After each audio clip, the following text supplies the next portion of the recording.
Guys good morning, welcome to another vlog. ये tomatoes red हो गए हैं, ठंड है बढ़ गई है ना, तो अभी इनकी ग्रोथ हो नहीं रही, प्लांट्स सड़ ही रहे हैं। ये देखो पूरा सड़ गया ये। और ये मिर्ची के भी प्लांट्स के बिल्कुल लीव्स ना बिल्कुल ही चले गए हैं। आज मैंने लॉन्ड्री करी है, देखो ये ना दिख रही है आपको लेयर, ये वाइट वाइट जैसे वो ओस पड़ती है ना रात को, वो टेम्परेचर है -1, फ्रीज़ हो गई है। यहाँ उतने अच्छे से दिख नहीं रही है, जैसे हमारे वहाँ खेतों में जम जाती है ना ओस, वैसा सही है। ठंड है वो यहाँ पूरी स्टार्ट हो गई है। देखो बाहर जस्ट 2 मिनट के लिए आई थी, -1 है टेम्परेचर, और it is going to be same for next I think almost a week. तो घर में ही घुसे रहते हैं, कहीं निकलने को नहीं होता। बच्चे मेरे दोनों बीमार हैं, दोनों को कोल्ड का फीवर चल रहा है। इनफैक्ट स्कूल में बहुत बच्चे बीमार हैं, सबको यही प्रॉब्लम चल रही है। तो I did not send them to school today. मैंने बोला कि घर पे रेस्ट करो, थोड़ा रेस्ट करने से ही ठीक होगा, अदरवाइज़ तो ये इंक्रीज़ हो जाएगी, क्योंकि ठंड इतनी ज़्यादा है। बाहर आउटडोर एक्टिविटीज़ भी वो लोग नहीं करा रहे हैं, सारी एक्टिविटीज़ इंडोर ही करा रहे हैं, बट ठंड है ही इतनी ज़्यादा और हम लोग यूज़ टू नहीं है, क्योंकि हमारे वहाँ टेम्परेचर इंडिया में तो दिल्ली में हम लोग थे तो वहाँ टेम्परेचर जाता था मैक्सिमम 5-6, वो भी कभी कभी, नहीं तो 11-12 टेम्परेचर ही रहता था।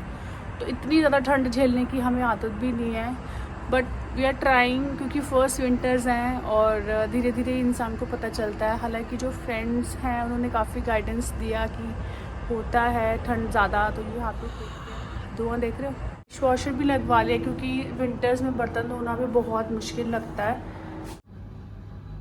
ये देखो मैंने डिश वॉशर लगवा लिया है, अभी 1-2 बार ही यूज़ किया है, ज़्यादा यूज़ नहीं किया। पूरा प्रेशर से ही खुलता है ये।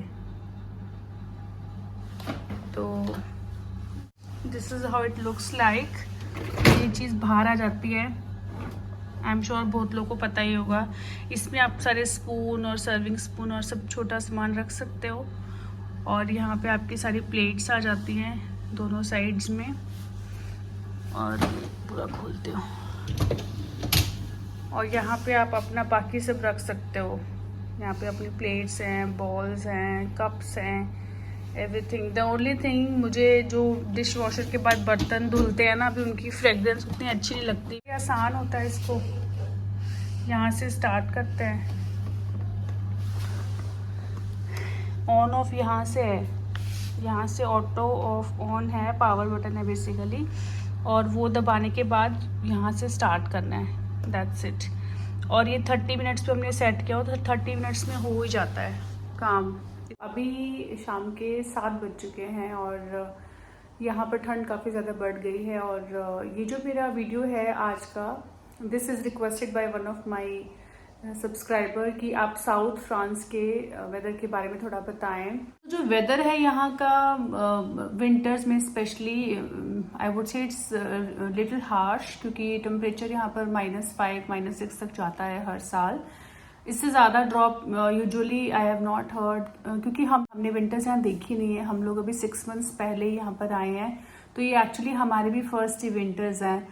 तो अभी पता चलेगा कि कैसा होता है, बट जितना हमने रिसर्च किया है और जितना हमें आसपास के फ्रेंड्स से पता चला है, वो लोग तो यही बोल रहे हैं कि इससे ज़्यादा ठंड नहीं पड़ती है। और आजकल टेम्परेचर -2 -1 हो रहा है, and winters will continue for at least 4 months. It usually starts with mid of November, and March तक विंटर्स आपकी रहेंगी। और यूजुअली सनी नहीं होता है, it is like most of the time cloudy. At times it will be sunny also, but temperature will be very less, so you won't even realize that sunlight is there. या winter wear की जब हम बात करें, तो जो भी हमारा इंडियन विंटर वेयर है वो यूजुअली यहाँ चल जाता है, सच कुछ प्रॉब्लम नहीं होता। Though temperature goes very low, if you wear 2-3 layers I think you should be able to survive, क्योंकि अभी तक तो हमारा चल रहा है, हमें ऐसा कुछ प्रॉब्लम नहीं हुई है। और कुछ हमारे फ्रेंड्स भी हैं who landed last year, so they have spent winter here, so they also said the same thing. Definitely यहाँ की quality as compare to other regions will be nice, क्योंकि they are specially designed as per the temperature. Decathlon वगैरह है यहाँ पे, तो आपको सारा विंटर वेयर वहाँ मिल जाता था, ऐसा कुछ इश्यू नहीं है। मार्च में लास्ट ईयर यहाँ पर स्नोफॉल भी हुआ था विच वॉज एक्सेप्शनल, क्योंकि यूजुअली यहाँ स्नोफॉल नहीं होता। It use to be there बहुत साल पहले, बट अब आजकल यहाँ स्नोफॉल नहीं होता है। जो लास्ट ईयर हुआ था वो भी बहुत ही कम था। तो व्हाट पीपल से है कि दिसंबर के बाद अगर बारिश आती है तो it usually converts into snowfall, जो कि बहुत ही रेयर होता है और बहुत ही माइल्ड होता है आई वुड से। तो विंटर्स हार्श हैं, बाहर निकलना प्रॉब्लम है, but because everything is centrally heated, घरों में सबकी हीटिंग सिस्टम होता है। यहाँ पे जो पब्लिक ट्रांसपोर्ट है वो भी कम्प्लीटली हीटेड है, स्कूल्स है, ऑफिस है, एवरीवेयर। लाइक सिर्फ प्रॉब्लम होती है आपको बच्चों को स्कूल जब ड्रॉप करना होता है, क्योंकि बस स्टॉप तक तो आपको निकलना ही पड़ेगा।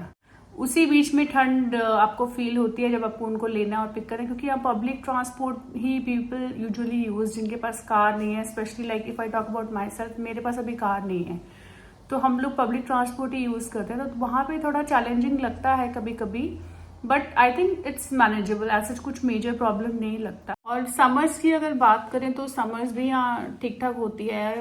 हम लोग जैसे कि अप्रैल में आए थे तो थोड़ी ठंड थी, और मई तक फुल गर्मी स्टार्ट हो गई थी। मई और जून बहुत गर्मी थी, टेम्परेचर यहाँ पर अप टू 40 डिग्री तक भी गया, which we were not expecting. क्योंकि जितने भी हमारे फ्रेंड्स हैं यहाँ पर, और जो कुछ फ्रेंड्स हमारे पेरिस में भी थे, तो दे सेड कि जब भी टेम्परेचर राइज होगा तो ह्यूमिडिटी इंक्रीज हो जाएगी and it will rain. But this year was exceptional, क्योंकि बारिश नहीं थी, drought was declared in France. पानी के यूसेज पे भी काफ़ी रिस्ट्रिक्शंस थे, क्योंकि गवर्नमेंट का ऑर्डर था कि आप 8 PM के बाद ही अपने प्लांट्स को वाटर कर सकते हो। And there were inspections also कि कहीं पानी अननेसेसरी वेस्ट तो नहीं हो रहा। तो आई थिंक कुछ टाइम के बाद चीज़ें और ज़्यादा समझ में आएंगी, और धीरे धीरे हम लोग भी एक्सप्लोर कर रहे हैं। तो इन कंक्लूजन, विंटर्स हार्श हैं बट मैनेजेबल हैं। Indian wears will work if you wear 2-3 layers.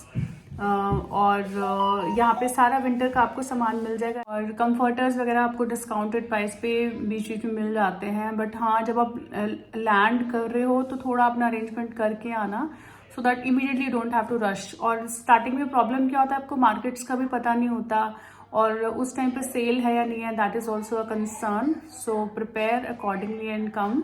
Rainy season यहाँ पर जो मानसून आना चाहिए तब तो आया नहीं, लेकिन नवंबर में, यहाँ विंटर्स में थोड़ी थोड़ी रेन होती रहती। नवंबर कंप्लीट मंथ में on and off it was raining. बीच में 3-4 दिन तो रेगुलर बारिश थी, तो at times it becomes difficult, क्योंकि हम लोग उतने यूज टू नहीं है।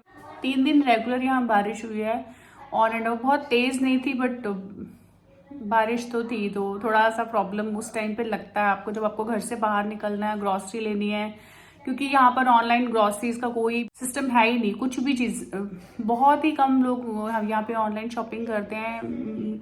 इंडिया में तो हम लोग, आई थिंक मुझे याद ही नहीं हम लोग कब ग्रॉसरी शॉपिंग के लिए गए थे, क्योंकि एवरीथिंग वाज अवेलेबल और आसपास की शॉप से छोटा मोटा आपको मिल जाता है। बट यहाँ पर आपको मार्केट्स में जाना ही पड़ेगा, वेदर इट इज़ मिल्क और इट इज़ वेजिटेबल्स और you talk what not, everything you will have to buy on your own, and तो आपको निकलना ही पड़ेगा। तो ऐसा नहीं कि आप सर्वाइव कर सकते हो घर में रहकर।